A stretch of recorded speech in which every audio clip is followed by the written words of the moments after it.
Operation Starlite, Vietnam, August 1965. This is Ground Zero.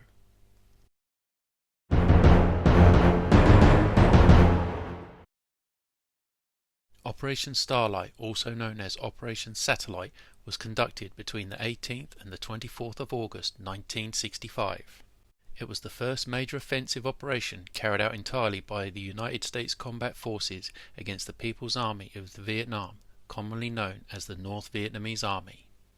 The operation took place in the Tuong Peninsula, about 15 kilometers, approximately 10 miles, south of the Chu Lai Air Base.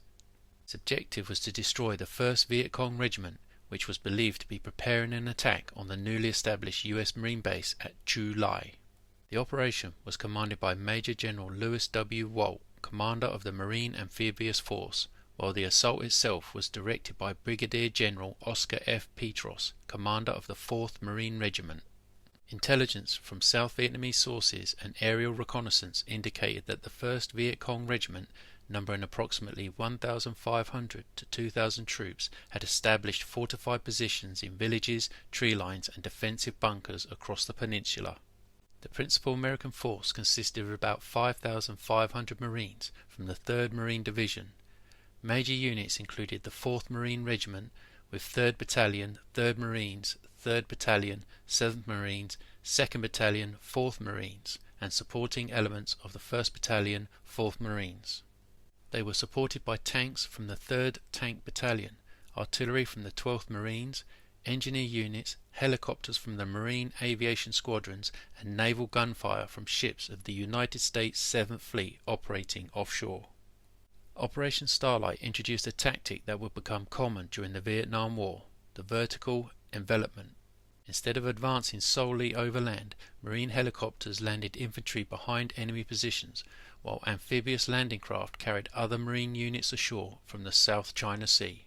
Simultaneously, additional battalions advanced from the south and west to complete a large encirclement.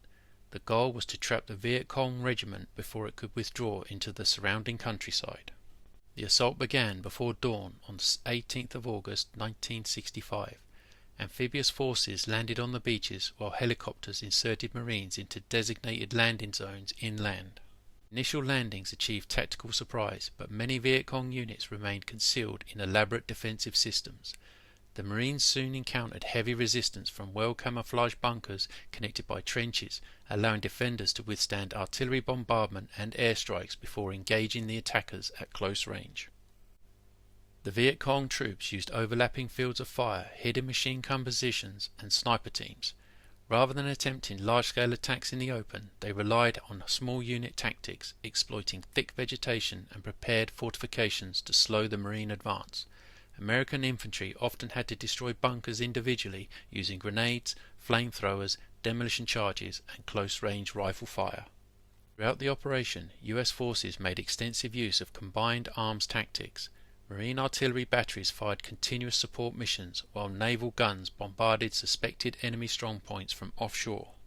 Fixed-wing aircraft and helicopters delivered rockets, bombs, and machine gun fire against enemy positions.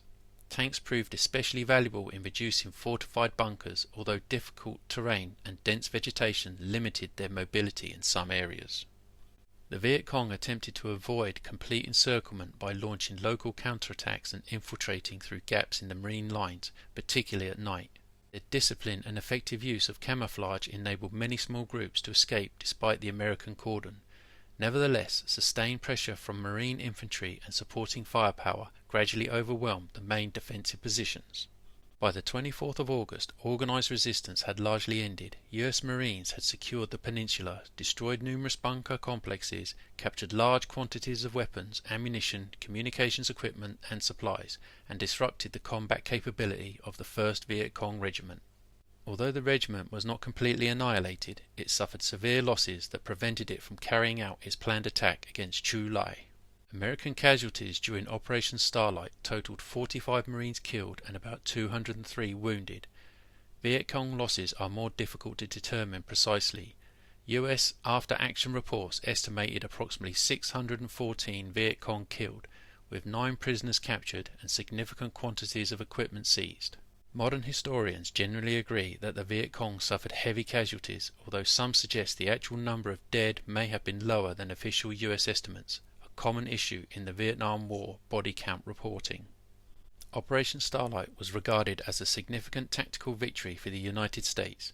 It demonstrated that Marine units supported by helicopters, amphibious landings, artillery, armour, naval gunfire and air power could successfully defeat a large, well-entrenched Viet Cong force in conventional battle. The operation boosted American confidence during the early stages of the war and provided valuable experience in coordinating combined arms operations. However, the battle also highlighted the challenges that would characterize the Vietnam War. Despite suffering heavy losses, the Viet Cong avoided complete destruction by dispersing, using concealed defensive positions and withdrawing when necessary. They remained capable of rebuilding their forces and continuing guerrilla operations. While Operation Starlite secured the immediate area around Chu Lai and disrupted enemy plans, it did not fundamentally alter the strategic balance of the war. Instead, it marked the beginning of a prolonged conflict in which repeated American tactical victories would not necessarily produce a decisive strategic outcome.